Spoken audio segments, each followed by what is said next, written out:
Hello tears, இப்போ time 6:30. So morning நான் 6:30லேருந்து 8:30க்குள்ளே என்னோடய மார்னிங் ரொட்டீன் என்ன செய்கிறேன் அப்படிங்கிறது தான் காட்டியிருக்கேங்க.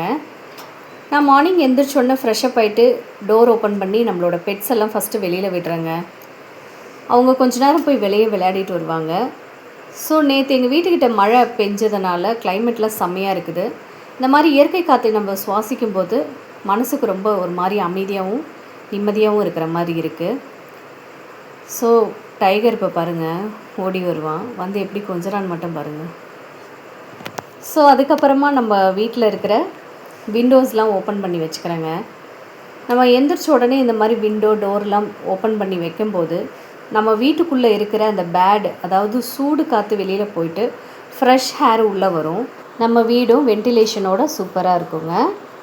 நம்ம வீடே வந்து நிறைய ஜன்னல் எதுக்காக வைக்கிறோன்னா நல்ல வென்டிலேஷன் கிடைக்கணுன்றதுக்காக தான். பாருங்கள், பேக் டோர் திறந்தோடனே சன்லைட் எப்படி டைரெக்டாக அடிக்குதுன்னு சொல்லிட்டு. அதே மாதிரி நம்ம கிச்சனில் வந்து 2 விண்டோஸ் வச்சுருக்கிறதுனால நல்ல எங்களுக்கு வென்டிலேஷன் இருக்குது. அதாவது சன்லைட்டும் கிடைக்கிது, காற்றும் கிடைக்கிது. அடுத்து நான் லஞ்சுக்கு வந்து சாப்பாடு, சாம்பார், முருங்கைக்கீரை பொரியல் தான் பண்ண போகிறேங்க. அதனால் நான் ஃபஸ்ட்டு அரிசி தான் ஊற வச்சு எடுத்துக்கிறேங்க. அடுத்து இந்த நாளை ஸ்டார்ட் பண்ணுறதுக்கான energy drink, tea R coffee. என்னோடய ஆப்ஷன் வந்து மார்னிங் காஃபி தாங்க. ஸோ அதுக்காக நான் பால் எடுத்து காய வச்சுக்கிறேங்க. நாங்கள் ஆவின் பால் தான் ரொம்ப வருஷமாக யூஸ் பண்ணிகிட்ருக்குறோம். நீங்கள் எந்த மாதிரி மில்க் யூஸ் பண்ணுறீங்க அப்படிங்கிறத கமெண்ட்டில் சொல்லுங்கள். உங்கள் வீட்டு பக்கம் மாட்டுப்பால் கிடைக்குதா அப்படிங்கிறதும் சொல்லுங்கள். ஸோ அதனால் நான் பால் கட் பண்ணி ஊற்றி காய வச்சுட்டு அதுக்கப்புறமா நான் வந்து பருப்பு, நம்ம சாம்பார் செய்ய போகிறோம் இல்லைங்களா, அதனால் நான் பருப்பு ஒரு சின்ன டம்ளரில் ஒரு டம்ளர் எடுத்துக்கிறேங்க. அடுத்து நான் பருப்பு கொஞ்சம் நல்லா வாஷ் பண்ணி எடுத்துக்கிறேங்க. நான் தண்ணியை கீழே கொட்ட மாட்டேன். சிங்க்லேயே நான் ஒரு பாத்திரம் வச்சுருக்கேன், அதிலேயே கழுவி அந்த தண்ணியை ஊற்றிடுவேன். ஏன்னா செடிக்கு யூஸ் பண்ணுறதுக்காக வேண்டி. பக்கத்துலேயே வந்து பாலும் ரெடியாகிருச்சு. ஸோ பருப்புக்கு நான் கொஞ்சம் மஞ்சள் தூள், சீரகம், கொஞ்சம் பூண்டு, கருவேப்பிலை இது மாதிரி நம்ம சேர்த்து நம்ம பருப்பு வேக வைக்கும் போது நல்ல மணமாகவும் நல்ல டேஸ்ட்டாகவும் இருக்கும். செஞ்சு பாருங்கள், கண்டிப்பாக உங்களுக்கு பிடிக்கும். பால் ரெடி ஆயிடுச்சு. ஸோ நான் பருப்பு எடுத்து அடுப்பில் வச்சுட்டு பாலை ஓரமாக எடுத்துட்டேன். அடுத்து நான் இன்றைக்கி என்ன சமைக்க போகிறேன் அப்படின்னா அதுக்கான வெஜிடபிள்ஸு, முருங்கைக்கீரை பொரியலுக்கும் முருங்கைக்காய், தக்காளி, மாங்காய் இதெல்லாமே எடுத்துட்டேங்க. காஃபியும் போட்டு ஒரு 5 மினிட்ஸ், நான் 10 மினிட்ஸ் ஆயிடுச்சு. அதையும் ரிலாக்ஸாக குடிச்சிட்டு வெஜிடபிள்ஸ் எல்லாம் கட் பண்ணி எடுத்துக்கிட்டேங்க. ஒரு பக்கம் முருங்கைக்கீரை பொரியல், ஒரு பக்கம் சாம்பார், ஒரு பக்கம் சாப்பாடும் வச்சுட்டேங்க. குருவி சத்தம் சூப்பராக இருக்கு இல்லைங்க, கேளுங்க. எனக்கு உண்மையாகவே இந்த மாதிரி மார்னிங்கில் நம்மளோட வீடை சுற்றி பேர்ட்ஸு எல்லாமே இந்த மாதிரி சத்தம் போடும்போது கேட்குறதுக்கு ஒரு மாதிரி மனசுக்கு சந்தோஷமாகவும் நிம்மதியாகவும் இருக்கிற மாதிரி இருக்குது. சாப்பாட்டில் விசிலும் வந்துருச்சு. கையோடு நம்ம அந்த விசிலையும் ஆஃப் பண்ணிட்டோம் அப்படின்னா ஒரு மாதிரி விசில் அடித்து கஞ்சி தண்ணி கொட்டாமல் கரெக்டாக இருக்கும். அதனாலே நான் பக்கத்துலேயே இருந்து நான் அதை பார்த்துக்கிட்டேன். ஒரு பக்கம் காய்கறியெல்லாம் போட்டு கூட்டி வச்சுட்டேங்க, ஒரு பக்கம் பொரியல் ஆகிக்கிட்டு இருக்குது. ஸோ நீங்களும் இப்படி தான் சமைப்பீங்களா இந்த பரபரப்பான மார்னிங்கில் அப்படிங்கிறத சொல்லுங்கள். நான் கீரைக்கு ஒரு ஸ்பெஷல் பொடி ஒன்று தயாரிச்சிருக்கிறேங்க.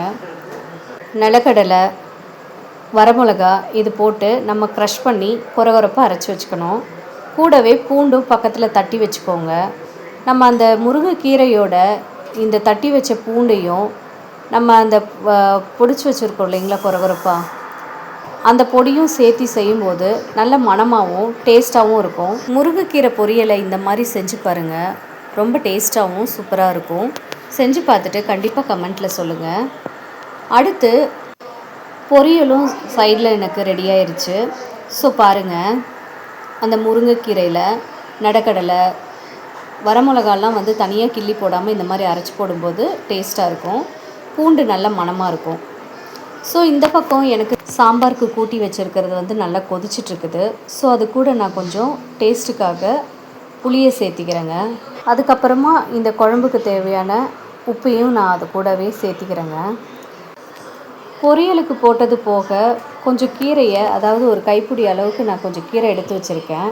நாளைக்கு முருங்கைக்கீரை சாம்பார் வைக்கிறதுக்காக வச்சுருக்குறேங்க. ஒன்று பொரிச்ச குழம்பு வைக்கலாம், இல்லை சாம்பார் வைக்கலாம். ஸோ அதுக்கப்புறமா நம்ம கவுண்டர் டாப் மேலே இருக்கிற அதாவது கிளம்ஸியாக இருக்கிற, அதாவது மெஸ்ஸியாக இருக்கிற எல்லா திங்ஸும் நம்ம எங்கெங்கே எடுத்தோமோ அந்தந்த பொருளை அங்கங்கேயே நான் வந்து நீட்டாக கழுவி எடுத்து வச்சிடுறேங்க. இந்த மாதிரி நம்ம இந்த காய் கட் பண்ணுற இந்த கட்டையை நம்ம கழுவி நீட்டாக வெயிலில் காய வச்சிட்டோம் அப்படின்னா நமக்கு சுத்தமாக இருக்கும். ஸோ அடுத்து எனக்கு வந்து பொரியலும் ரெடி ஆயிடுச்சு. நான் அதை எடுத்து வச்சிட்டேன். நெக்ஸ்ட்டு நம்ம அந்த கவுண்டர் டாப்பை கையோடு இந்த மாதிரி நம்ம வேலை செய்யவே இந்த மாதிரி தொடச்சியோ பாத்திரங்கள் இருந்துச்சுன்னா கையோடு இந்த மாதிரி கழுவியோ எடுத்து வைக்கும்போது நம்மளோட கிச்சனும் சரி, நம்மளோட கவுண்டர் டாப்பும் சரி, சிங்க்கும் சரி நீட்டாகவே இருக்கும். இதே மாதிரி செஞ்சு பாருங்கள், கண்டிப்பாக உங்களுக்கு யூஸ்ஃபுல்லாக இருக்கும். நெக்ஸ்ட்டு சாம்பாருக்கு காய்கள் நல்லா கொதிச்சு வந்துருச்சுங்க. ஸோ நான் பருப்பு சேர்த்திக்க போகிறேன். சேர்த்திட்டு அதுக்கப்புறமா நான் தாளித்து விட்ருவேன். அது கூடவே பக்கத்தில் நம்ம சாப்பாடு கலந்து விட்டோம் இல்லைங்களா, அதை நான் வேறு ஒரு ஹாட் கேஸில் ட்ரான்ஸ்ஃபர் பண்ணிக்கிட்டேங்க. இந்த மாதிரி பண்ணும்போது நம்மளோட கவுண்டர் டாப்பில் மெஸ்ஸியாக இல்லாமல் பாத்திரங்கள் நிறைய சேர்த்து வைக்காமல் நீட்டாக இருக்கும். ஸோ கையோடவே நான் அந்த குக்கரையும் நான் கழுவி எடுத்துக்கிறேங்க. ஸோ அடுத்து நம்ம குழம்பு தாளிச்சிடலாம். எண்ணெய் ஊற்றி கடுகு, சீரகம், வெங்காயம், கருவேப்பிலை போட்டு நல்ல பொன்னிறமாக வணங்கிட்ட பிறகு நம்ம அந்த கூட்டி வச்சுருக்கிற காய்கறிகளோட பருப்போட நம்ம சேர்த்தும்போது நல்லா வாசமாகவும் இருக்கும். தாளிப்பு வடகம் இருந்துச்சுன்னா சேர்த்துக்கிட்டிங்க அப்படின்னா இன்னும் நல்லாயிருக்கும். எங்ககிட்ட தாளிப்பு வடகம் தீர்ந்ததுனால நான் கடுகு போட்டு தான் தாளிச்சிருக்கிறேங்க. ட்ரை பண்ணி பாருங்கள், சூப்பராக இருக்கும். கையோடு நான் அடுப்பையும் க்ளீன் பண்ணி எடுத்துட்டேன். அதுக்கப்புறமா கையோடு நான் கூட்டியும் விட்டுற போகிறேங்க. வீடையும் கிச்சனையும் கூட்டும்போது எல்லாம் வீட்டில் தூங்கிட்டுருக்காங்க. ஸோ அதனால் நான் வந்து பெட்ரூம் கூட்டலை, வெறும் ஹாலு, கிச்சன், இந்த டைனிங் ஏரியா மட்டும்தான் நான் கூட்டியிருக்கேன். டைமும் எல்லா வேலையும் முடிக்கிறப்போ 8:30, அதாவது 8:20 ஆயிடுச்சு. ஸோ இன்றைக்கி என்னோடய கிச்சன் ஒர்க்கு டக்குன்னு முடிச்சிட்டேன். ரிலாக்ஸாக தான் முடித்தேன். ஸோ அடுத்து நான் ரெடி ஆகிட்டு வேலைக்கு கிளம்பணும். நெக்ஸ்ட் ஒரு வீடியோவில் பார்க்கலாம். இந்த வீடியோ உங்களுக்கு பிடிச்சிருந்துச்சுன்னா லைக் பண்ணுங்கள், கமெண்ட் பண்ணுங்கள், ஷேர் பண்ணுங்கள், மறக்காமல் சப்ஸ்கிரைப் பண்ணுங்கள். தேங்க்ஸ் ஃபார் வாட்சிங்.